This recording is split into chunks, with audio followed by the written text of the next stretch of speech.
Met a girl seeking her identity at Pride. Turns out I was just a plot twist in her self-discovery chapter. Now I'm processing being blindsided. The air around us thickened as the night wore on, the initial chatter fading into a sweet intimacy marked by furtive glances and lowered voices. The room seemed to shrink in its dimensions, not because it was small, but because of the magnetic pull that seemed to drag us closer word by word. I had no idea how the conversation turned so personal, but that tends to happen when you throw a couple of glasses of wine into the mix. There we were, Val unraveling parts of herself she hadn't shown to many, and myself teetering on the edge of wanting to do the same, listening intently. I tried to play it cool, nodding just enough to signal I was genuinely engaged without coming off like one of those overeager folks you meet who seem to agree with anything and everything for the sake of bonding. But honestly, everything she said struck chords with ongoing internal conversations. I've been wrestling with myself about my identity, my place in the universe, and the bigger picture beyond our immediate experience. Val started speaking about her journey through the tangled maze of her sexuality and understanding where she fit in this vast, beautifully chaotic world.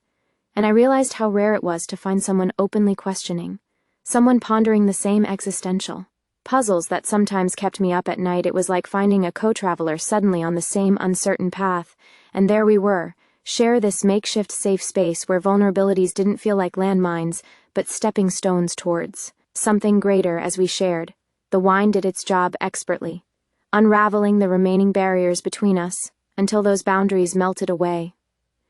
We leaned closer, breaths mingling, and there it was, that kiss, a lush, clumsy dance, unplanned but not unwelcomed, like a scene playing out from some coming-of-age indie film. It wasn't a seamless connection, but it was liberating in its messiness, filling a void I didn't know I had.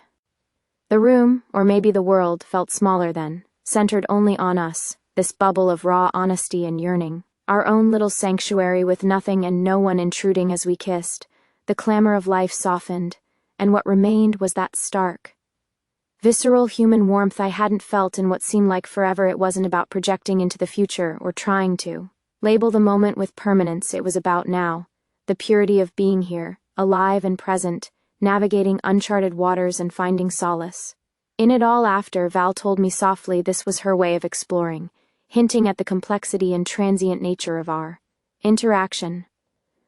Her gaze searched mine, looking for acceptance, or maybe the same longing, and I nodded, somehow both agreeing and questioning. Hope welled up, both for her well-being and mine, that whatever her path looked like, it would lead her somewhere good, somewhere safe. And just as we're catching our breath, wrapped in a newfound connection, the weight of what this could mean settled unspoken between us.